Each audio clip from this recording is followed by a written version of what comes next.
just thrilled that they came to join me here. I didn't know that they were going to come.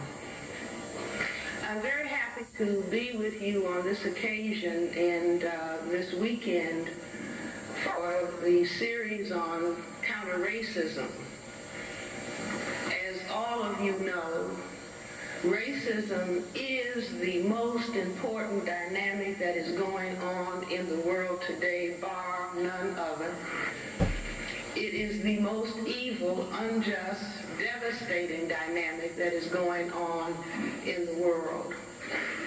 And I believe that we as black people are going to be required by cosmic law to be the instruments to change this dynamic. Now, we cannot change something that we do not have in-depth understanding of.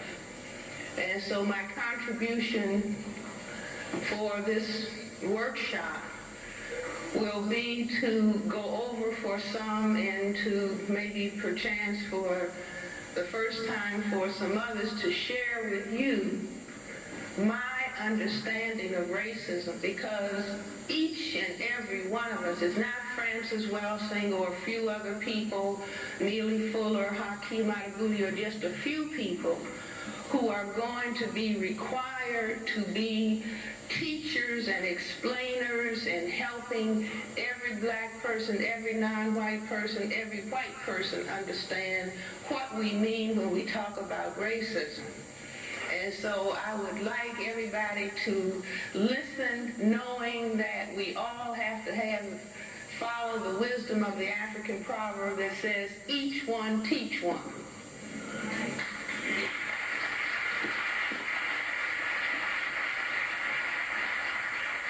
So each and every one of us are teachers and leaders, all of those things. That applies to each and every one of us, because each and every one of us are going to participate in helping turn this world around, and it has to be turned around. And the people who are in charge have demonstrated that they have to keep doing their thing, that they cannot do it differently, obviously, because we have been requesting them to do it, and they've been talking about it and saying that they're going to do it, and they haven't been able to do it. So we're going to help them do it by doing it ourselves, and they'll be kind of dragging along, complaining, but even if they're complaining, they're a tiny minority of the world's people, and the majority of the world's people are going to bring justice to this planet.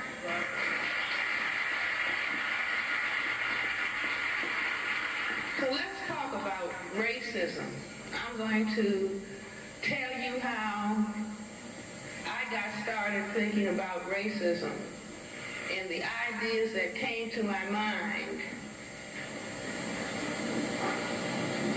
I come from a family where people have been political and thinking about political ideas, and I grew up in that environment. And I also grew up in an environment where I think that my parents were training us to complain about things that were not correct. One time the FBI, the Secret Service, went to see my mother, asking her about something that I was doing. I was so proud of my mother. She said she raised us to protest. And so they didn't get any help there. I don't know whether they thought she was going to take a broom to me or what. But she said she raised us to protest. But I started thinking more seriously about racism after I had finished medical school and by accident found myself in a training program, a residency training program in psychiatry at St. Elizabeth's Hospital, Washington, D.C. And I realized, talking to black patients in that hospital, the black patients were not of interest to the people who were training us. There were about 3 black people in the training program, and the focus was a Freudian psychoanalytic focus. It wasn't about how to get black people well. But as LeGrand said, I'm a 3rd-generation black physician, and my parents said, your work is to solve the problems in your community first. You may help the world, but your first responsibility is to your own people.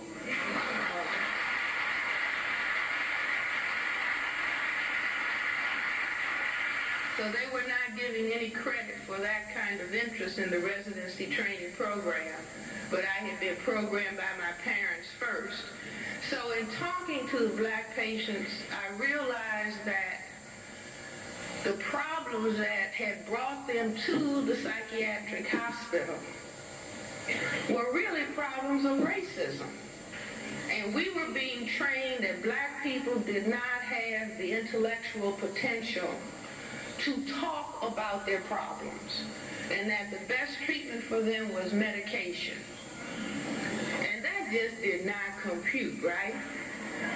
Now, medication is sometimes helpful, but I certainly knew that black people were not deficient in terms of intelligence. And so I said, I have to understand racism, and so I just made that my pursuit. I'm going to understand racism. When I was an undergrad at Antioch College in Yellow Springs, Ohio, I thought that racism, I went home one day imagining and telling my parents, well, the most important thing I learned in college was Marxism. They should have taken my tuition back, but they let me continue. Like my grandmother used to say, the more education they get, the dumber they get. But anyway, I thought when I was in college that economic forces were causing racism. But the more I attempted to work with that idea, it didn't turn over any dirt, so to speak. You would just run into a wall. It did not really produce any deepened understanding. So I was still looking for the answers to racism.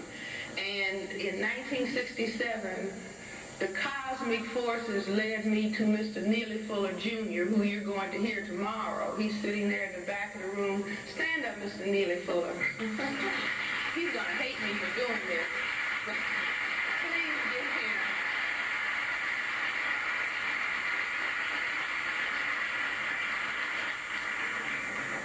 I say that because I kept hearing this. I would be sitting, I was by that time doing a fellowship in child psychiatry at Children's Hospital, Washington, D.C. And I was not a person to join groups or clubs. And I would be sitting in my office in the evening.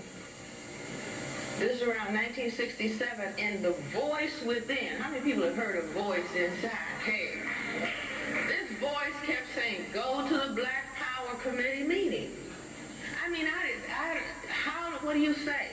Go to the Black Power, and I would be writing my cases up, and every day, I mean, it wasn't disturbing, it wasn't frightening or anything like that, but it was just like this internal voice, go to the Black Power Committee meeting. So I ended up finally, they may have done it 100 times, I don't know, but I ended up at the Black Power Committee meeting, and as a result, at a social event after one of the meetings, I heard the gentleman in the back, Mr. Neely Fuller, talk about racism. He said, racism is a global system.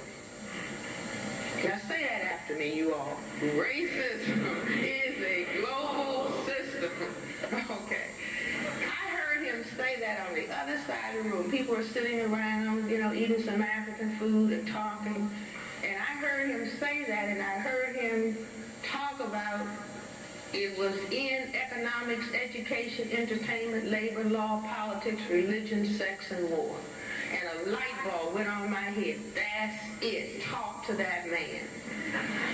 And so Neely Fuller is the person who led me to an understanding of racism as a global system. And we would sit up, we had another friend, a colleague in medicine in Chicago, Mr. Carl Hutchinson, and I was young, because I could sit up till 3 o'clock in the morning and debate ideas. That escapes me now. But anyway, we would talk about these ideas of what racism is, and Mr. Neely Fuller had been writing about racism on his own from 1956. He had 800 pages of work on a book that he called The Code. He's going to talk about that tomorrow. And Dr. Carl Hutchinson was trained in orthopedic surgery, and he typed the 800 pages of Mr. Neely Fuller's